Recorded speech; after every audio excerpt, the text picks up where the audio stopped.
جو جیسی تعلیم دی جاتی ہے نا بچپن سے کہ بھائی تمہیں یہ کرنا بڑے ہو کہ تمہیں جنت نصیب ہوگی، یہ ہوگی وہ ہوگی، جنت کا تو وہ بنا دیا، جنگ کی آڑ بنا دیا۔ السلام علیکم ورحمۃ اللہ وبرکاتہ۔ جی ہاں ناظرین، الوش یادو کو تو آپ لوگ جانتے ہی ہوگے، جو کہ فی الحال بگ باس میں جانے کے بعد اسلام اور مسلمانوں کے خلاف نہ جانے کیا کیا الفاظ استعمال کر رہا ہے۔ آپ پہلے اس ویڈیو کو دیکھیں۔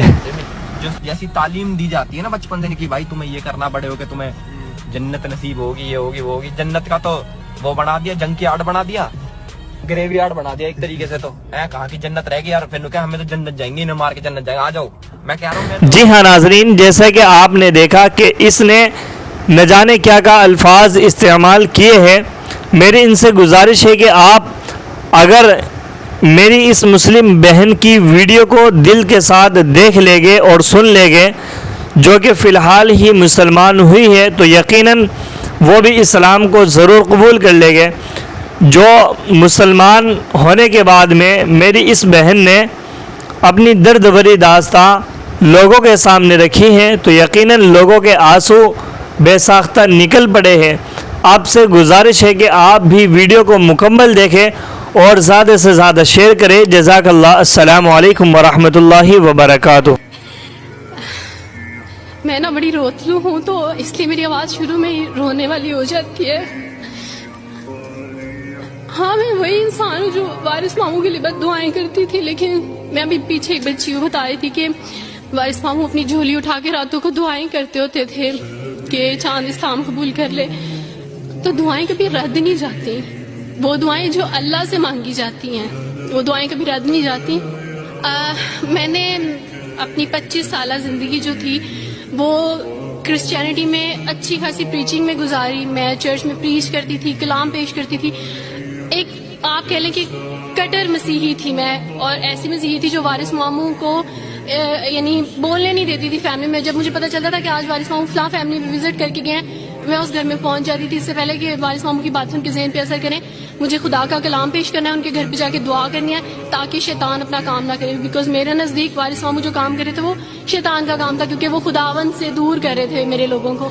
تو میں اس فیملی میں پہنچ جاتی تھی، اپنے لوگوں کو چاہتی تھی کہ وہ خداوند کے ساتھ جڑے رہیں، وہ کبھی خداوند کا انکار نہ کریں، وہ یسوع مسیح کا انکار نہ کریں۔ یہ سب میری یعنی میں آپ کہہ لیں کہ ایک اسٹرانگ ورک کرتی تھی۔ مجھے اس چیز کا ڈر رہتا تھا کہ وارث ماموں کی وجہ سے اب مزید لوگ اسلام قبول نہ کریں، لیکن کیا پتا تھا کہ اللہ تعالیٰ مجھے ہی دائرہ اسلام میں لے آئیں گے اور میں ہی وہ شخص بنوں گی جو اسلام قبول کرے گی۔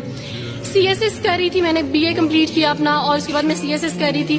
اس کے دوران اللہ تعالیٰ نے مجھے یہ توفیق دی کہ اسٹڈی آف ڈفرینٹ ریلیجنس کی کتاب پڑھنے کے دوران یہ سبجیکٹ جب میں پڑھی تھی تو مجھے پتہ چلا کہ اسلام ہی خوبصورت مذہب ہے۔ اچھا، آپ یقین جانے وارث ماموں رمضان میں قرآن پاک ڈسٹریبیوٹ کرتے تھے اور راشن دیتے تھے، تو میرے بھائی کے ایک جہاں ڈیوٹی کرتے ہیں وہاں ایک انکل تھے، گارڈ تھے، ان کے لیے قرآن پاک لے کے ان سے رکھا ہوا تھا اور راشن بھی لے کے رکھا ہوا تھا، اور میں اس قرآن پاک کو نا چھپا چھپا کے اپنی سیف میں رکھتی تھی اور ڈرتی تھی کہ کسی دن میں اس کو کھول نہ لوں۔ اکثر ایک دو دفعہ پکڑا کہ کھول کے دیکھوں تو صحیح، کوئی نہ کوئی غلطی تو ہوگی نا اس قرآن میں بھی، یہ تو بڑی باتیں کرتے ہیں بائبل کے بارے میں، کچھ نہ کچھ تو ہوگا۔ لیکن اب یقین جانے ایک ڈر تھا کہ جس دن میں نے اس قرآن کو پڑھا میں اس قرآن کو اپنا دل دے بیٹھوں گی، اور وہی ہوا کہ جب میں نے قرآن پڑھا تو میں اس پر ایمان لائے بغیر نہیں رہ سکی۔ ایک رات وارث ماموں کو کال کی اور ان سے کہا کہ 2 بجے کا لگ بھگ ٹائم تھا، اور ان سے کہا کہ وارث ماموں مجھے آپ سے ضروری بات کرنی ہے۔ تو انہوں نے کہا کہ کیا بات ہے بیٹی، کوئی زندگی موت کی بات ہے؟ تو میں نے کہا کہ ایسے ہی سمجھ لیں، میں رو رہی تھی۔ تو انہوں نے کہا کہ سب خیریت ہے؟ تو میں نے ان سے کہا کہ بس بغیر کچھ کہے آپ مجھے کلمہ پڑھا دیں وارث ماموں۔ اور وارث ماموں اور میں بالکل خاموش تھے، یعنی وارث ماموں کہتے ہیں کہ اس وقت مجھے لگا کہ جیسے میرا دل پھٹ جائے گا، مجھے یقین نہیں آ رہا تھا اپنے کانوں پہ کہ وہ جو سب سے بڑی رکاوٹ تھی وہ مجھے خود کہہ گیا کہ مجھے کلمہ پڑھا دیں۔ اور میں نے ان سے 5 منٹ کا یعنی اسپیس لی کال پہ، اور 5 منٹ میں نے دعا کی، لیکن اس کے بعد میں نے کہا کہ اگر میں حق پہ ہوں، سچ پہ ہوں، تو بس پھر خداوند اس کو ہو لینے دے، اور وہی ہوا۔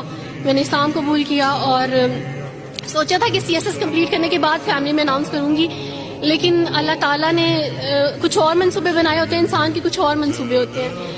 آپ یقین جانے میری فیملی کو جلدی پتہ چل گیا۔ ایک رات میرے بابا نے وارث ماموں کو گھر بلایا اور ان سے کہا کہ ہم چاند کی شادی کرنا چاہتے ہیں، آپ اس سے پوچھ دیں کہ اگر کسی کو پسند کرتے ہو تو ہم اس کی شادی اس سے کر دیں۔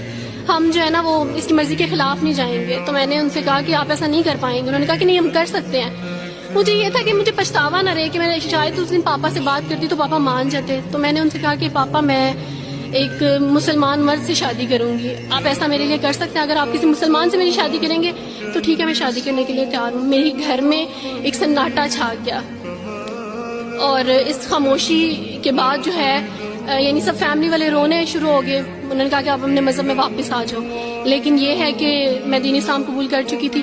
آپ یقین جانے جس طرح لوگ مختلف ہیں اسی طرح ان کے مسائل بھی مختلف ہیں. مجھے مینٹلی بے انتہا ٹارچر کیا گیا. مینٹلی مجھے یعنی اس چیز کا احساس دلوایا گیا کہ ماما پاپا روتے ہیں. میرے پاپا نے آپ یقین جانے خود کو پھانسی لگانے کی کوشش کی میری آنکھوں کے سامنے. میری ماما نے خود پہ پیٹرول ڈال دیا اور خود کو جلانے کی کوشش کی میری آنکھوں کے سامنے. اور میں اپنے روم میں بیٹھی یہ کہتی تھی کہ اللہ اگر میں حق بھی ہوں نا تو میری فیملی کو کچھ نہیں ہونا چاہیے. پھر بہرحال مجھے میری فیملی سے نکال دیا گیا یہ اس ڈر سے کہ میری وجہ سے دوسرے بہن بھائی بھی اس راہ پہ نہ چلے جائیں. اور وارث ماموں کو بلا کے مجھے گھر بھیج دیا گیا, ان کے گھر بھیج دیا گیا. جب میں گھر سے آ رہی تھی تو وارث ماموں نے کہا کہ بیٹی اگر آپ کا کوئی سامان ہے تو آپ لے لیں. تو میں نے ان سے کہا کہ اس گھر سے صرف ایک ہی چیز میرے ساتھ جا رہی ہے اور وہ ہے میرا نام جو ماما پاپا نے مجھے دیا تھا. میں چاند رات میں پیدا ہوئی تھی اس لیے انہوں نے میرا نام چندہ رکھا تھا. بس وہ نام لے کے آئی. آپ یقین کریں ہمیں کہا جاتا ہے جبرن اسلام قبول کیا جاتا ہے. اسلام قبول کرنے کے بعد وہ جبر کیا جاتا ہے کہ آپ سوچ بھی نہیں سکتے. آپ کو اپنے ماں باپ سے ہی ملنے نہیں دیا جاتا, آپ کو اپنے ہی چھوٹے بہن بھائیوں کے پاس نہیں جانے دیا جاتا. آپ ہاسپٹل میں تھی ڈیلیوری کے ٹائم. آپ یقین جانے میرے پاس کوئی بھی نہیں تھا جو مجھے بیڈ سے اٹھا کے بٹھا سکتا.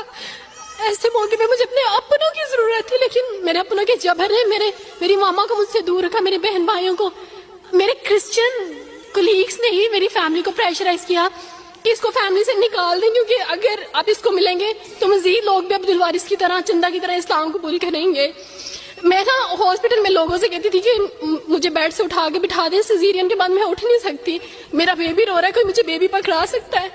آئیڈیا ہی نہیں تھا ہاسپٹل میں کیا کیا لے کے جاتے ہیں. میرے پاس ایک ایسا دوپٹہ نہیں تھا جو میں چینج کر سکتی. ایسے موقعوں پہ آپ یقین جانے آزمائش اور جبر اسلام قبول کرنے کے بعد ملتا ہے.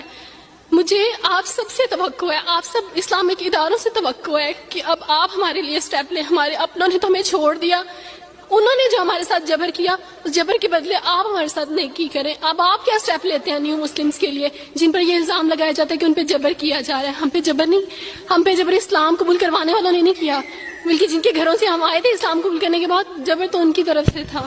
اچھا سر, کبھی کٹے بیٹھ کے روئیں گے.